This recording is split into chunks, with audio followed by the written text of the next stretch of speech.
অরিত্র ভাবো, শোভনদেব চট্টোপাধ্যায় বলছেন আমার স্ত্রী ছেলে মেয়ে এদেরকে আমি বাঁচাতে পারবো কিনা, মানে সবাই হেল্পলেস। আমরা তাহলে কি করবো? আমাদের কি বলেছেন কালকে উনি, এই শোভনদেব চট্টোপাধ্যায় গতকাল বলেছেন তুরস্কেও বাড়ি ভেঙে পড়েছে, আর আজকেই কথা বলছে। তাহলে এদের কোনো স্ট্যান্ডার্ড ঠিক নেই। অরিত্র আপনি দেখেন গতকাল আপনাদের এখানে বসে দেখেছি তুরস্কের বাড়ি ভেঙে পড়েছে, উদাহরণ দিয়েছেন। অরিত্র দেখুন, প্রথম কথাটা হচ্ছে যে এর সায়েন্স বা ইঞ্জিনিয়ারিং দিকটা বলার জন্য এক্সপার্টরা রয়েছেন, আমি এর সোশ্যাল অ্যাঙ্গেলগুলো বলে দিই। প্রথম কথাটা হচ্ছে এই বিষয়গুলো, মানে জমি জরিপ ঠিক হচ্ছে কি না, সয়েল টেস্টিং ঠিক হচ্ছে কি না, কিংবা যে প্ল্যান স্যাংশন হয়েছে সেই অনুপাতে বাড়িগুলো তৈরি হচ্ছে কি না, তার জন্যে কলকাতা কর্পোরেশনের নিজস্ব ইন্সপেকশন ডিপার্টমেন্ট রয়েছে আলাদা। এই যে আজকে আলোচনাটা হচ্ছে যে এমআইসি বা মিনিস্টার ইনচার্জ তার ঘাড়েই কি সমস্ত দায়িত্ব পড়বে, না পড়ার দরকার নেই। তো আপনি রেসপেক্টিভ ডিপার্টমেন্টের কটা লোককে আজ পর্যন্ত ডিসিপ্লিনারি এনকোয়ারি করেছেন, কতজনকে সাসপেন্ডেড করেছেন, কটা কি রিপোর্ট তৈরি করেছেন সেটা জানতে হবে। দ্বিতীয় কথাটা হচ্ছে যে চিফ মিনিস্টারের নাম বারবার কেন এত উচ্চারণ করা হচ্ছে। রাজ্যের রেভিনিউ ডিপার্টমেন্টের মিনিস্টারের নাম মমতা ব্যানার্জি, প্ল্যানিং এবং স্ট্যাটিস্টিক্সের ডিপার্টমেন্টের নাম মমতা ব্যানার্জি, অ্যাডমিনিস্ট্রেটিভ পার্সোনালদের ডিপার্টমেন্টের নাম মমতা ব্যানার্জি। তাহলে প্রশ্নটা হচ্ছে যে রেভিনিউ, এই যে জায়গাগুলো, এই যে প্ল্যান হচ্ছে, ট্যাক্স কালেকশন হচ্ছে, সেটা তো পার্ট অফ দ্য রেভিনিউ। তাহলে সঠিকভাবে ট্যাক্সেশন হচ্ছে কি না সেই রেভিনিউ ডিপার্টমেন্টের দেখা উচিত। আচ্ছা, তারপরে হচ্ছে স্ট্যাটিস্টিক্স, কোথায় আরবান প্ল্যানিংয়ের জন্য আমার কী ধরনের ডেটা দরকার, সেই ডেটা বা সার্ভে বা জরিপ করবার কাজটা স্ট্যাটিস্টিক্সের ডিপার্টমেন্টটা কার দেখার কথা? মমতা ব্যানার্জির। সেই কারণে মিনিস্টার এতগুলো 8 থেকে 9খানা পোর্টফোলিও হোল্ড করে বসে আছেন আমাদের অনারেবল চিফ মিনিস্টার। ফলে তিনি কোনো অবস্থাতেই নিজের দায়ভার এড়াতে পারেন না। যদি মন্ত্রণালয় মনে করেন যে মন্ত্রী দায়ী নয়, হ্যাঁ একথা তো সত্যি, আমিও স্বীকার করছি যে মন্ত্রী কি সকালবেলা করে লাঠি আর টর্চ নিয়ে বেরোবেন যে কোথায় কোন বাড়িটা ইললিগাল কনস্ট্রাকশন হয়েছে সেটা দেখার? নিশ্চয়ই বেরোবেন না। কিন্তু যাদের দেখার কথা সেই ইন্সপেকশনের লোকেদেরকে কেন এনকোয়ারি করা হয়নি? আজ পর্যন্ত কটা রিপোর্ট তৈরি হয়েছে? এবং পরবর্তী সেটা খুব ইন্টারেস্টিং অ্যাঙ্গেল, আমাদের মাথায় রাখতে হবে যে কলকাতার এই মুহূর্তে শুধু বেআইনি বাড়ি নির্মাণ নয়, আজকে দূষণ বলুন, রাস্তার প্ল্যানিং বলুন, বহু জায়গায় আপনি এরকম পাবেন যে বাড়ির থেকে রাস্তা উঁচু হয়ে গেছে। অতএব একটা আরবান ডেভেলপমেন্ট প্ল্যান করবার জন্য আজকে যে নিউ টাউন নিয়ে এত বড় বড় কথা হচ্ছে, নিউ টাউনে অধিকাংশ জায়গায় দেখা যাবে যে রাস্তাগুলো এখনও পর্যন্ত গর্তে ভর্তি হয়ে রয়েছে। প্রত্যেকটা জায়গায় পিডাব্লিউডি থেকে শুরু করে অন্যান্য রেসপেক্টিভ অথরিটি যে পরিমাণ ফান্ড স্যাংশন করছে এবং সেই ফান্ডটা ভেন্ডারের কাছে পৌঁছানোর আগে একটা বড় অঙ্কের টাকা সেখান থেকে চুরি হয়ে যাচ্ছে। অতএব 100 টাকা আমি যদি আপনাকে দিয়ে বলি যে একটা কাজ করতে, আপনি যদি হাতে পান 50 টাকা বা 40 টাকা, আর 60 টাকা যদি চুরি হয়ে যায়, তাহলে আমি 100 টাকা স্যাংশন করলেও কাজের কোয়ালিটিটা কিন্তু 100 টাকার অনুপাতে হচ্ছে না। তার মানে ইন্সপেকশন নেই, স্ট্যাটিস্টিক্স নেই, সয়েল টেস্টিং দেখবার জন্য কোনো ডিপার্টমেন্ট নেই। তাহলে সেই আমলাদেরকে তলব করা হোক। এবং এই ধরনের বাড়িগুলোর একটা ইন্টারেস্টিং অ্যাসপেক্ট যেটা আলোচনা হয়নি, সেটা হচ্ছে যখন কোনো মানুষ কীভাবে এই বাড়িগুলোর বারবারন্ত হচ্ছে। প্রথম কথা হচ্ছে যখনই আপনার প্ল্যানিং ছাড়া কোনো বাড়ি তৈরি হয়, এরা একটা অদ্ভুত মডেলে কাজ করে, কলকাতায় সার্ভে করলে আপনারা পেয়ে যাবেন। সেটা হচ্ছে যেটা রেট হয় তার থেকে তুলনামূলক কম দামে এরা বাড়িটা আপনাকে দিয়ে দেয়। কিন্তু এখানে একটা হ্যাক আছে। হ্যাকটা হচ্ছে আপনি কোনো গভর্নমেন্ট ফাইন্যান্সিয়াল এন্টিটি থেকে লোন পাবেন না। তার কারণ ব্যাংক থেকে আপনাকে যদি লোনটা স্যাংশন করাতে হয়, তাহলে আপনার যে প্রপার্টির এগেনস্টে আপনি লোনটা আনতে যাচ্ছেন সেইটা ভেরিফাই করবে ব্যাংক, দেখে নেবে জমি জরিপ প্ল্যান অনুসারে প্রপার স্যাংশন প্রপার্টিতে আছে কিনা। যখনই সেটা হবে না, ব্যাংক আপনাকে ভাগিয়ে দেবে। তখন আবার এখানে এক ধরনের মার্কেট তৈরি হয়েছে, যারা প্রাইভেট লোন প্রোভাইডার। এই প্রাইভেট লোন প্রোভাইডাররা আবার একটা বড় অঙ্কের middle class, lower middle class এবং আপার ইনকাম গ্রুপের লোকেদেরকে অনেক চড়া সুদের হারে টাকা দিয়ে কম পয়সায় এই ফ্ল্যাটগুলো কেনাতে বাধ্য করছেন। এবং আজকে বাঘাযতীনে হয়েছে, আমার পাড়ায় সোদপুরের এই জায়গাগুলোতে হয়েছে।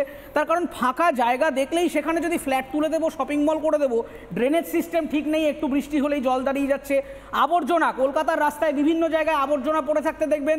ইনফ্যাক্ট একটু কলকাতার বাইরের যে মিউনিসিপ্যালিটিগুলো, বিটি রোডের ওপর দিয়ে আপনি চলে যান, কিছু দূর গিয়েই মনে হবে মালভূমির মধ্যে দিয়ে যাচ্ছেন, আসলে ওটা আবর্জনার মালভূমি। তার কারণ হচ্ছে কোথায় আবর্জনাটা ফেলবো তার ডিপোজিশনের কোনো প্ল্যানিং নেই। ফলে প্ল্যানিং এবং স্ট্যাটিস্টিক্স কে দেখবেন? অবশ্যই মিনিস্ট্রির নাম মমতা ব্যানার্জি। ফলে প্রত্যেকটা ইম্পর্টেন্ট ডিপার্টমেন্ট যদি চিফ মিনিস্টার নিজের কবজায় করে রাখেন, তাহলে অবশ্যই তাকে আনসারেবল হতে হবে। আমাদের মাথায় রাখতে হবে, একটা বাড়ি ভেঙে গেলে বা আজকে বাঘাযতীনেই ধরুন যে ঘটনাটা হয়েছে, এই পরিবারগুলো শুধুমাত্র তারা ঘর ছাড়া বাড়ি ছাড়া হয়েছেন তা না, তারা একটা অর্থনৈতিক ডিপ্রেশনের মধ্যে দিয়ে যাচ্ছেন, তাদের লাইফে একটা স্ট্রেস তৈরি হয়েছে। এই প্রশ্নগুলোও তো should be taken into account. এই পরিবারগুলোর মানসিক নির্যাতনের দায়টা কে নেবে? এটা তো কোনো অবস্থাতেই একটা সরকার এড়িয়ে যেতে পারেন না। একদম একদম। এর পাশাপাশি আমি আমার প্রতিনিধি ঐন্দ্রিলা এবং এলিনা, আমি এই দৃশ্য কোনোদিন দেখিনি। আমি ভেবেছিলাম একটা ফান বা একটা অ্যামিউজমেন্ট পার্কে বোধহয় তারা রয়েছে এবং সেখানে এই ধরনের রিপোর্টিং করছে। তারপরে দেখলাম না, এটা একদম ঘোর বাস্তব এবং এটা কলকাতা শহরে, যেখান থেকে গোটা বাংলা নড়ে চড়ে বসলো রিপাবলিক বাংলার সেই রিপোর্টিং দেখে। আবার দেখুন, ভাবুন ফিরহাদ হাকিমের কি কাজ করার কথা ছিল, ফিরহাদ হাকিমরা ঠিক কি কাজ করছেন না, এবং আপনারা ঠিক কোন জায়গায় দাঁড়িয়ে রয়েছেন। শুধুমাত্র হেলমেট প্রতিদিন, প্রতি রাত, প্রতিদিন পরার অপেক্ষা। দেখুন, ওই দিন আমরা তো জানি যে ছাদের মধ্যে নাকি আমরা একে অপরের সঙ্গে কথা বলতে পারি, হাত ধরতে পারি কি? আমরা হাত ধরছি, আমরা এই মুহূর্তে হাত ধরছি। আমি যেখানে দাঁড়িয়ে রয়েছি সেটি সাদা বাড়ি, নির্মীয়মান বাড়ি। ঐন্দ্রিলা আমার সহকর্মী যেখানে দাঁড়িয়ে রয়েছে সেটি সবুজ বাড়ি। ঐন্দ্রিলা, আমি একটু কথা বলি। অপর বাড়িতে আমরা দাঁড়িয়ে রয়েছি, ধরে কথা বলছি আমরা, একদমই দুটো বাড়ি পাশাপাশি। হয়তো এটাই সম্ভব, কি করে সম্ভব? আমি একটু দেখাই যারা দর্শকরা দেখছে। আমি রয়েছি একটি বাড়িতে, যে বাড়ির মাথার অংশটা হেলে গিয়েছে, অর্থাৎ যে সবুজ বাড়িটিতে এই মুহূর্তে 13টা পরিবার বসবাস করে। আর এলিনা রয়েছে ঠিক পাশের বাড়িটিতে। পাশে আমরা মালিকদের সঙ্গে কথা বলছিলাম, তারাও এই একই কথা বলছে যে এরকম ভাবে একটা ফ্ল্যাট উঠেছে। তারা বারবার প্রমোটারকে বলেওছে, কিন্তু প্রমোটার তাদের প্রথম দিন থেকে আশ্বস্ত করে এসছেন যে নাকি কোনো রকম অসুবিধা হবে না। আমি সুজীব করের কাছে যাব এবং সুজীববাবু, আপনাকে আমি অনুরোধ করব আমার সেট 1-এ মেন সেটে আসার জন্য, একবার দেখানোর জন্য যে এই মুহূর্তে আসলে কলকাতা শহর এবং তার পাশাপাশি এই যে টোপো শিটগুলো আপনারা, মানে এগুলো কি এখন সাধারণ লোকের যাওয়ার আসার মাঝে একটা নিত্য নৈমিত্তিক একটা ঘটনা হয়ে যাবে? মানে আমাদেরই এখন এই কাজগুলো করতে হবে। আমি যদি নির্দিষ্টভাবে এই যে এই বাড়ির ছবিগুলো যদি আমি দেখাই এবং তার পাশাপাশি একটু যদি বুঝিয়ে বলেন যে আপনি এটা দীর্ঘদিন ধরে, এই থিওরিটা আপনি দীর্ঘদিন ধরে রেখেছিলেন, যে কলকাতা শহর এই মুহূর্তে যে অবস্থায় দাঁড়িয়ে আছে। আমি যদি এই ক্লে মডেলটা যদি এই মুহূর্তে নিই, মানে এইটার সাথে যদি একটু দেখে বলেন যে ঠিক কি অবস্থানে রয়েছে, মানে এখানে মানে এই মাটিটা মানে ডিরেক্টলি এরকমভাবে গর্ত হয়ে যাচ্ছে কেন? হ্যাঁ, বেসিক্যালি বলি, ধরুন আমরা বাইরের থেকে এই যে সয়েল লেয়ারটাকে দেখতে পাচ্ছি, এই সয়েল লেয়ারের নিচে আরও বেশ কিছু শূন্য স্থান আছে। ধরুন এইটা একটা নুড়ি এবং এইটা একটা নুড়ি, এবং তার ঠিক মাঝখানে ওপরে লেয়ারটাকে ঠিক এইভাবে বসানো আছে। আমরা যদি কোনো একটা বাড়িতে অতিরিক্ত চাপ দিই বা অতিরিক্ত হাই লেভেলের কোনো কনস্ট্রাকশন করি, তাহলে মাঝখানে সারফেসটা ঠিক এইভাবে বসে যাবে। এবং ঘটনাটা হচ্ছে কলকাতার যে পরিকল্পনা, সেই পরিকল্পনার ক্ষেত্রে টোটালি একটা ভ্রান্তি কাজ করছে, এবং কলকাতার বিবর্তনের ইতিহাসটা না দেখেই আমরা কলকাতার পরিকল্পনা করেছি এরকম। এবং এখনও আমরা যে কলকাতার যে পরিকল্পনা করি, যেটাকে আমরা সো কল ডেভেলপমেন্ট বলছি, বেসিক্যালি সেটা কিন্তু একটা ডেথ ভ্যালি তৈরি হচ্ছে, নাথিং মোর। তার কারণটা হচ্ছে কলকাতার একেবারে মাটির ওপরের যে স্তরটা, সেই স্তরটার নাম হচ্ছে কালীঘাট ফরমেশন। এর ডেপথ হচ্ছে 18 থেকে 20 মিটার। এই 18 থেকে 20 মিটারকে সার্ভে করে টোটাল এই কলকাতার যত কনস্ট্রাকশন সব কিছু করা আছে। কিন্তু এই 18 থেকে 20 মিটারের যে লেয়ারটা বলছেন, সেটা হচ্ছে মাত্র এই লেয়ার। মানে আপনি বলছেন যে এর নিচে, মানে কলকাতা শহরটার যদি ধরা হয়, এর নিচে পুরো ফাঁপা, এই পুরো জায়গাটা ফাঁপা। এর নিচে রয়েছে এরকম নুড়ি কাঁকর বেষ্টিত একটা স্তর, এবং সেই স্তরটার গভীরতা হচ্ছে 20 মিটার থেকে 52 মিটার পর্যন্ত। স্বাভাবিকভাবে যদি ওপরের থেকে কোনো ভাইব্রেশন হয়, তাহলে সেটা কিন্তু এইভাবে নড়তে থাকে, এবং নড়া মানে কিন্তু ওপরের স্তরটা আস্তে আস্তে সেটেলড হতে থাকে। যে কারণের জন্যে কলকাতায় যতগুলো পরিকল্পনা গৃহীত হচ্ছে, প্রত্যেকটা পরিকল্পনা কিন্তু অ্যাকচুয়ালি ফ্লোটিং কন্ডিশনে। 23শে নভেম্বর 2023 আমার একটা পেপার পাবলিশড হয়েছিল একটা ইন্টারন্যাশনাল জার্নালে। সেখানে আমি পরিষ্কার বলেছিলাম, Kolkata the city on the cradle, অর্থাৎ যেন দোলনায় বসে দুলছে। কারণ কলকাতা শহরটাই রয়েছে এই স্তরটার ওপরে। এর নিচের যে স্তরটা, সেটা কলকাতার ক্ষেত্রে কখনো কনসিডার করা হয়নি, যে কারণের জন্যে কলকাতার সয়েল টাইপস কখনো 8 থেকে 10 তলার বেশি বিল্ডিংকে সাপোর্ট করে না। কলকাতার সয়েল টাইপস কখনো মেট্রো রেলের মতো এত হেভি একটা কনস্ট্রাকশনকে সাপোর্ট করে না।